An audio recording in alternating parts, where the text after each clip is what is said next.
இம்மடி சென்று நீ மனசை தளர விட்டுறாத. எப்படிம்மா மனசை தளர விடாம இருக்க முடியும்? இப்பயாவது பாத்திர மாட்டாமா, ஒன்று சேர்ந்துட மாட்டாமான்னு நினைச்சிட்டு இருந்தேன். ஆனா இப்படி ஒரு நிலைமையிலேயமா நான் அவரை சந்திக்கணும்? இத்தனை வருஷமா அவர் நினப்புல தானே வாழ்ந்துட்டு இருந்தேன்.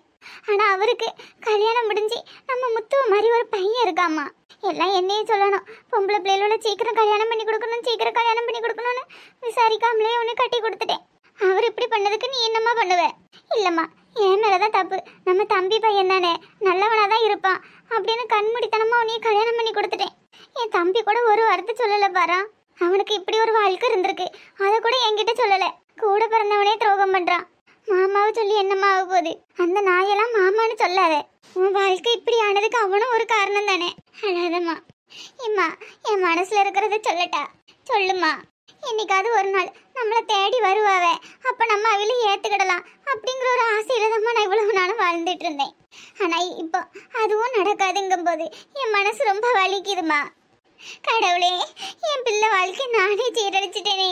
அழாத சாமி. அப்ப கல்யாணத்தப்பவே என்கிட்ட சொல்லிருக்கலாம்மா, இந்த மாதிரி எனக்கும் இன்னொரு பொண்ணுக்கும் காதல் இருக்குன்னு.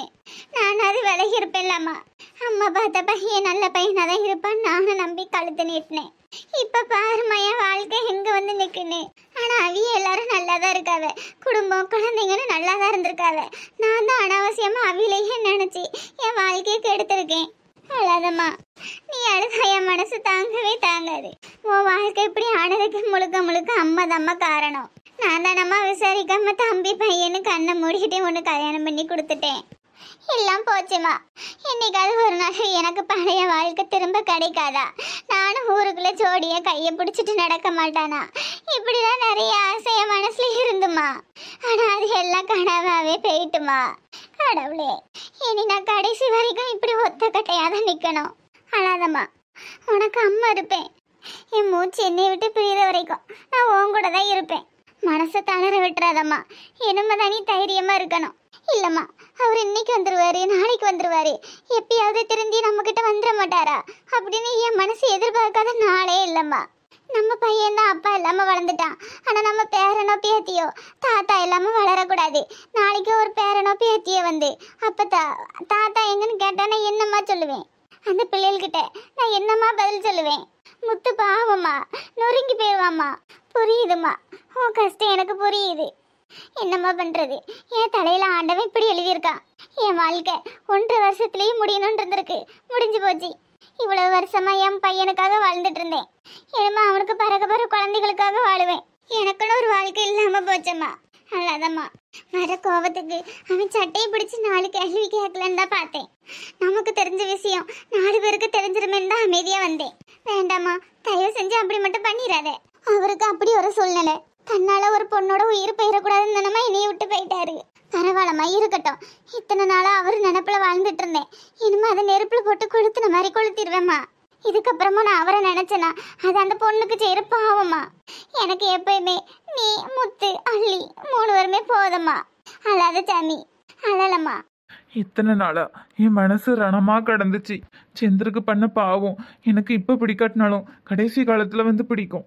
நாளா நல்லாவே இருக்க மாட்டேன். Excuse me. சொல்லுங்க தம்பி, நீங்க முத்துவோட அப்பாவா? ஆமா தம்பி, உனக்கு எப்படி தெரியும்? நீ தான் முத்துவா? சரியா போச்சு, பெத்த பையனை கூட அடையாளம் தெரியல. உண்மையே சொல்லு தம்பி, நீ தான் முத்துவா? பெத்த பையனையே அடையாளம் கண்டுபிடிக்க தெரியல, நீலாம் ஒரு அப்பாவா? பெத்தவங்க சொன்னாங்கன்னு ஒரு பொண்ணோட வாழ்க்கையில வந்த, ஆனா உன் சுயநலத்துக்காக அந்த பொண்ணோட வாழ்க்கையை சீரழிச்சிட்டு போயிட்டியே. இதுக்கு நீ அந்த பொண்ணுக்கு வாழ்க்கை கொடுக்காமலே இருந்திருக்கலாம். யாரு தம்பி நீ? உனக்கு எப்படி இதெல்லாம் தெரியும்? முதல்ல நீ இதுக்கு ஏன் குடும்ப விஷயத்துல தலையிடுற? ஆமா, தப்பு தான். உன் குடும்ப விஷயத்துல தலையிடுறது தப்பு தான். உன்னையே குறை சொல்றதுக்கு நான் ஒன்றும் உத்தமம் கிடையாது. நானும் அந்த நிலைமையை தாண்டி தான் வந்திருக்கேன். ஆனா உன் லெவலுக்கு நான் போகல. இப்படி ஒரு பொண்ணை கல்யாணம் பண்ணிட்டு அந்த பொண்ணுக்கு குழந்தையும் கொடுத்துட்டு மனசாட்சியே இல்லாம அந்த பொண்ணை விட்டுட்டு போயிருக்க பத்தியா? நீ விட்டுட்டு போகும்போது அந்த குழந்தைக்கு ஒரு 5-6 மாசம் இருக்குமா? 5-6 மாசம் கை குழந்தை இப்போ 25 வயசு குழந்தையா வந்து நிக்குது. அந்த 25 வருஷமும் அந்த குழந்தை இழந்த பாசத்தை உன்னால கொடுக்க முடியுமா? இல்லைன்னா அந்த அம்மா கஷ்டப்பட்டதை தான் நீ திரும்ப மாத்த முடியுமா? முடியாது தானே? எவ்வளவு ஈஸியா சொல்ற. சூழ்நிலை அப்படின்னு. காதலிச்ச பொண்ணு தற்கொலை பண்ணிக்குவேன்னு சொன்னா பண்ணிக்கட்டுமே. அதுக்குன்னு கைப்பிடிச்ச பொண்ணு ஒரு 5 மாசம் கை குழந்தைய விட்டுட்டு போயிருவியா? சொல்லு, வாங்கிட்டதான் கேக்குறேன். தம்பி, வயசுக்கு மரியாதை கொடுப்பா. சாரி சார், நீங்களும் எங்க அப்பா வயசு தான் இருப்பீங்க. ஆனா உங்களுக்கு என்னால மரியாதை கொடுக்க முடியாது. எல்லார் வாழ்க்கையிலும் காதல்னு ஒண்ணு இருக்கும். ஏதோ ஒரு சூழ்நிலையில வேற ஒரு பொண்ணை கல்யாணம் முடிச்சிட்டீங்க. நான் ஒன்னும் அதை தப்புன்னு சொல்லல. கல்யாணத்துக்கு அப்புறமும் அந்த பழைய காதலியோட தொடர்புல இருந்ததுதான் தப்புன்னு சொல்றேன். கல்யாணத்துக்கு அப்புறம் உங்களை நம்பி ஒரு பொண்ணு வந்துச்சுல்ல, அதுதான் உங்க காதலி. இப்போ இந்த பொண்ணுக்கும் ஒரு குழந்தைய கொடுத்து, நீங்க காதலிச்ச பொண்ணுக்கும் ஒரு குழந்தைய கொடுத்து எவ்வளவு ஒரு பெரிய துரோகம் பண்ணிருக்கீங்க. உங்களுக்கு ஏற்கனவே கல்யாணம் ஆயிட்டுன்னு உங்க காதலிக்கு தெரியுமா? தெரியாதுப்பா. சொல்லியிருக்க வேண்டியதானே? சொல்லிட்டு அதுக்கப்புறம் கல்யாணத்தை பண்ணிருக்க வேண்டியதானே? சொன்னா செத்துருவா. அது எப்படி இவ்வளவு சுயநலமா இருக்கீங்க? இப்போ உங்க மனைவிக்கு உங்களுக்கு கல்யாணம் முடிஞ்சு உங்க பையன் வயசுலயே இன்னொரு பையன் இருக்குன்னு தெரிஞ்சதுக்கு அப்புறம் அவங்க மனநிலை எப்படி இருக்கும்? சொல்ல போனா உயிரோட அவங்க இருக்கிற ஒரு நடப்பணம். அந்த கொடுமையை அனுபவிச்சிருக்கீங்களா? ஏன் நீங்க இல்லைன்னா செத்துருவேன்னு சொல்ல தெரிஞ்ச காதலிக்கிட்ட எனக்கு ஏற்கனவே கல்யாணம் முடிஞ்சிட்டுமா, 6 மாசத்துல ஒரு கை குழந்தை இருக்குன்னு சொல்ல வேண்டியதானே? மிஞ்சி போனா ஒரு 5-6 மாசம் அழுவாங்களா? ஒரு வருஷம் ஃபீல் பண்ணுவாங்களா? அதுக்கப்புறம் அவங்க வாழ்க்கையை நல்லபடியா இருந்திருக்கும். அதை விட்டு இந்த பொண்ணோட வாழ்க்கையும் கெடுத்து அந்த பொண்ணோட வாழ்க்கையும் கெடுத்து வாழ்க்கையில 2 பொண்ணோட சாபத்தை நீங்க வாங்கி வச்சிருக்கீங்க. யாரும் பண்ணக்கூடாத தப்பு நீங்க பண்ணிட்டு வந்து நிக்கிறீங்க. உண்மைதான் ஐயா. ஆமா, இதெல்லாம் உனக்கு எப்படி தெரியும்? நீ யாரு? நான் யாரா இருந்தா இப்போ உங்களுக்கு என்ன? ஆனா கண்டிப்பா அந்த அம்மாவோட சாபம் உங்களுக்கு சும்மாவே விடாது. ஆமா தம்பி, அது என்னவோ உண்மைதான். நீங்க பேசுனது எல்லாத்தையும் நான் கேட்டுட்டு தான் இருந்தேன். நான் யாருன்னு தானே தெரியணும். முத்து என்னோட க்ளோஸ் ஃப்ரெண்டா? ஆமா. உங்க பையனுக்கு என்ன கலர் பிடிக்கும்? ஏன் தம்பி கேக்குற? சும்மாதான் சொல்லுங்க. Pink colour. முத்துக்கு என்ன கலர் பிடிக்கும்னு தெரியுமா? அட்லீஸ்ட் அவன் என்ன சாப்பிடுவான்னு தெரியுமா? அதை விடுங்க, அவன் என்ன படிச்சிருக்கான்னு தெரியுமா? இல்லாட்டி அவனுக்கு என்ன ராசி, என்ன நட்சத்திரம், இதுவாது தெரியுமா? அதெல்லாம் விடுங்க, அவன் எப்படி இருப்பான்னு தெரியுமா? எதுவுமே தெரியாது தானே. இத்தனை வருஷத்துல நம்ம ஏமாத்திட்டு போன பொண்ணை ஒரு தடவையாவது வந்து பார்ப்போம், அவங்க நிலைமை எப்படி இருக்கு, நம்மளால முடிஞ்ச உதவி அவங்களுக்கு செய்வோம். எதுவுமே தோணல. அப்படியெல்லாம் ஒன்றும் இல்லை. அடிக்கடி தோணும். ஆனா எதுக்கு அவங்கள கஷ்டப்படுத்திக்கிட்டு? அது என்னவோ உண்மைதான். நீங்க அவங்க கஷ்டதான் படுவாங்க. அவங்க முன்னாடி வராம இருந்ததே நல்லதுதான். பாவம் அந்த அம்மா 5க்கும் 10க்கும் வெயில்ல கடந்து கஷ்டப்பட்டு அந்த பையனை இப்போ ஒரு நல்ல நிலைமைக்கு ஆளாக்கி வச்சிருக்காங்க தெரியுமா? ஆமா, உங்க ஒய்ஃப் எங்க? அதான் உங்க செகண்ட் ஒய்ஃப். புரியல? சோஃபி வரல. நல்ல வேளை அவங்க வரல. ஒரு வேளை வந்து இங்க நடந்ததையும் பார்த்ததையும் கேட்டிருந்தாங்கன்னு வைங்க, உங்க வாழ்க்கை என்ன நிலைமையாயிருக்கும்? கண்டிப்பா சொல்றேன், இந்த இடத்துலயே உங்களை வெறுத்துட்டு போயிருப்பாங்க. எவ்வளவு பெரிய துரோகத்தை பண்ணிட்டு அசால்ட்டா நிக்கிய. ஐயா, நான் பண்ணது துரோகம் தான், நான் இல்லைன்னு சொல்லல. ஆனா என் சூழ்நிலை அந்த மாதிரியா. கட்டினவளுக்கும் உண்மையா இருக்க முடியல, காதலிச்சவளுக்கும் உண்மையா இருக்க முடியல. ஐயா, என் பையன் முத்து எங்க இருக்கான்னு மட்டும் சொல்லியா. அட்லீஸ்ட் அவன் போட்டோவையாவது காமியா. எதுக்கு? கடைசியா ஒரு வாட்டி பாத்துக்கிடுறையா.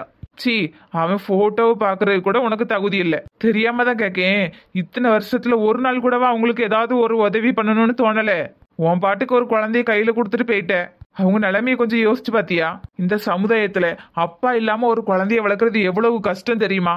இந்த சமுதாயம் என்னெல்லாம் பேசும் ஒரு பொண்ணு தனியா இருந்தா. அத்தனை கஷ்டத்தையும் முத்துவோட அம்மா அனுபவிச்சிருக்காங்க. இதுக்கெல்லாம் ஒரே ஒரு காரணம் நீ மட்டும்தான். தம்பி, முத்து தயவு செஞ்சு முத்துவ மட்டும் கேட்காத. அவனை பார்க்கறதுக்கு கூட உனக்கு தகுதி இல்லை. நம்ம அப்பா இப்படிப்பட்டவனான்னு தெரிஞ்சா கூட அவன் ஒரு கொலகாரனா மாறிடுவான். தயவு செஞ்சு ஏன்ட்ட கேட்ட மாதிரி வேற யாருக்கிட்டையும் முத்துவ பத்தி கேட்காத. நீ நினைக்கலாம், எதுக்கு இவன் இப்படி பேசுறான்னு. முத்துவோட அம்மா எனக்கும் அம்மா மாதிரிதான். அதனாலதான் நான் இவ்வளவு பேசிட்டு போறேன். நானா இருக்கப்பே பேசிட்டு போறேன். இந்த இடத்துல முத்துவா இருந்தா நடந்திருக்கிறதே வேற. கடவுளே, கண்ணுக்கு முன்னாடியே என் பையன் நிற்பான். ஆனா யாருன்னு எனக்கு அடையாளமே தெரியாதே. இப்படி ஒரு தண்டனை உலகத்துல எந்த ஒரு அப்பாவுக்கும் வந்திருக்க கூடாது. இதுக்கெல்லாம் முழுக்க நான் தானே காரணம். சோஃபிக்கு இப்ப கூட இந்த விஷயம் தெரிஞ்சா அவ உசுர விட்டுருவா. இத்தனை வருஷம் இந்த உண்மையை சோஃபிக்கு தெரியாம பாதுகாத்து வச்சிருந்தோம். இருந்தாலும் ஒரு நாள் ராத்திரி கூட நான் நிம்மதியா தூங்குனதே இல்லை. இதுக்கப்புறமா நான் அந்த வழியை அனுபவிக்க போறதா இல்லை. என்ன ஆனாலும் பரவாயில்ல, நான் இந்த விஷயத்த சோஃபி கிட்ட சொல்லதான் போறேன். கண்டிப்பா என்னைய புரிஞ்சுக்குவா. இத்தனை வருஷமா நம்மளால நம்ம பிள்ளைக்கு ஒரு பிரயோஜனம் இல்லை. அவனுக்கு பிடிச்ச பொருள் கூட என்னால வாங்கி கொடுக்க முடியல. அவன் இந்த உலகத்துல எவ்வளவு கஷ்டப்பட்டிருப்பான், ஒரு அப்பா இல்லாத பிள்ளையா வளர்ந்து. இனிமையா அவனுக்கு அந்த கஷ்டம் இருக்கக்கூடாது. இந்த 25 வருஷமா அவனுக்கு நான் செய்யாத கடமையெல்லாம் இதுக்கப்புறம் நான் செய்ய போறேன். அதுக்கு இந்த உண்மையை சோபி கிட்ட சொல்லணும். அவ எந்த மாதிரி மனநிலையில இருப்பாளோ தெரியலையே. கடவுளே, நான் பண்ண ஒரு சின்ன தப்பு எவ்வளவு பெருசா நிக்கு. அந்த பையன் சொன்ன மாதிரி நான் 2 பேர் வாழ்க்கையும் சீரழிச்சிட்டேன். எனக்கு மன்னிப்பே கிடையாது.